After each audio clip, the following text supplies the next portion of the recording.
if most hedge funds don't beat the S&P 500. So that was up to the 90s. Okay. Things kind of changed because people realized this is a great way to make money. And in the 90s, you had people basically just make money by any means necessary. And for a lot of guys, that meant breaking the law too.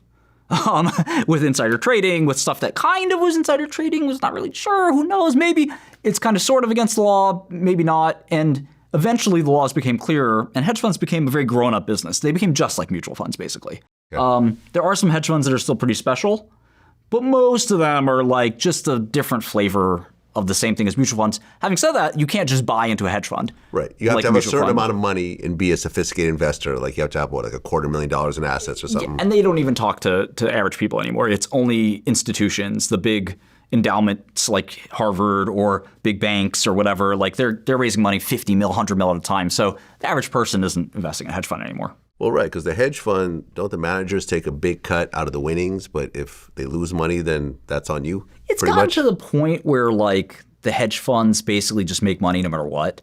And in the old days, kind of like the gunslinger days, these guys like Cramer would be almost like these untamed wild men who would just like try to beat the market no matter what. And they died. It was like literally 50 Cent. It was get rich or die trying. And today, it's like, no, they're more buttoned up. They're like, listen, if we make 10% this year, we're happy.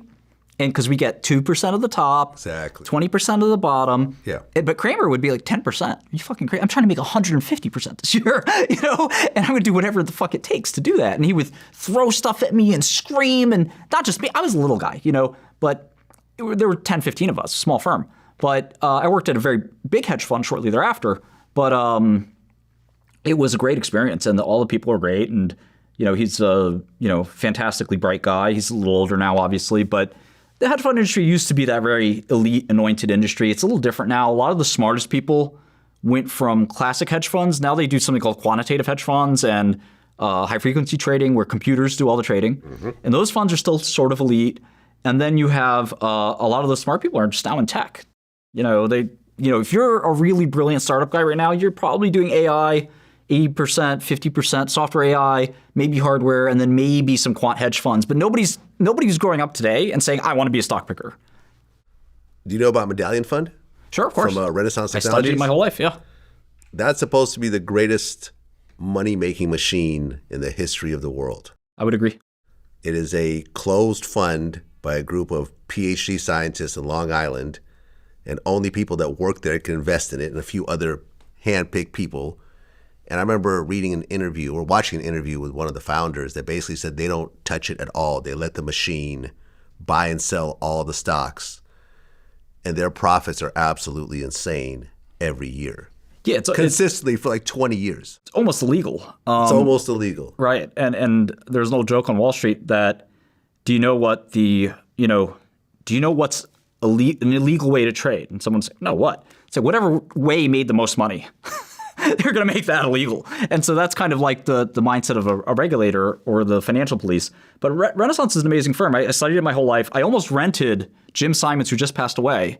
I almost rented his office. It was the funniest thing. His original office. Obviously, the guy became literally one of the richest people in the world. Right. Possibly the richest, actually.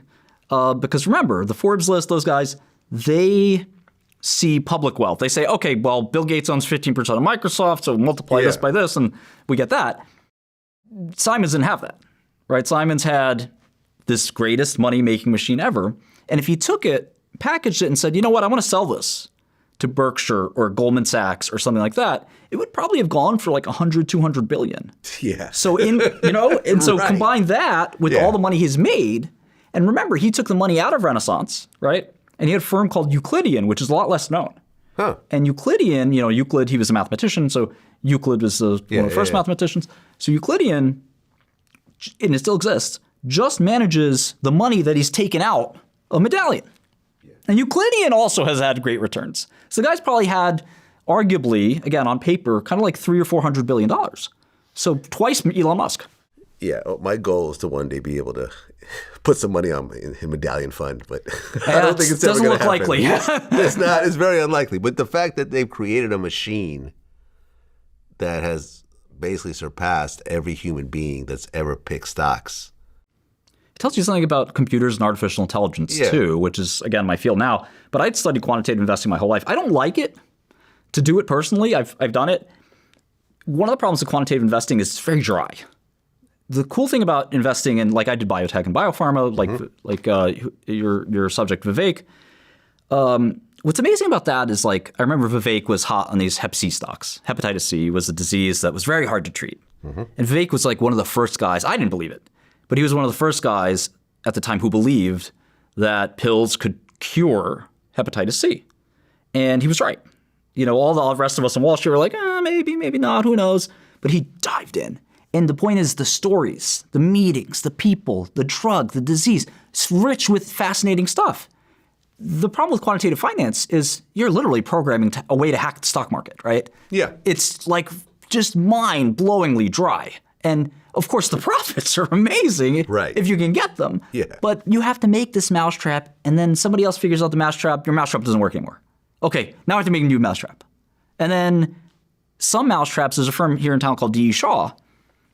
D.E. Shaw is kind of one of the competitors of Renaissance. No one's ever really been able to equal Renaissance. But D.E. Shaw, Two Sigma, another firm here, there are a couple of guys that are kind of close. And some of them, their algorithms work for like a couple of years, and then algorithms die. Yeah. And then some of them, their algorithms will work for like 20 years, and nobody will know, and you got to keep quiet. There's another firm called Jane Street, which has been very, very successful, under the radar, no outside investors. Just 5 guys and their money. Yeah. It's now like 20 billion. Wow. So each guy's got like, 5 billion. Wow. And Sam Bankman, who's, in prison right now, SBF, Sam Bankman-Fried of FTX, he worked there. And wow. Okay. I actually met his boss.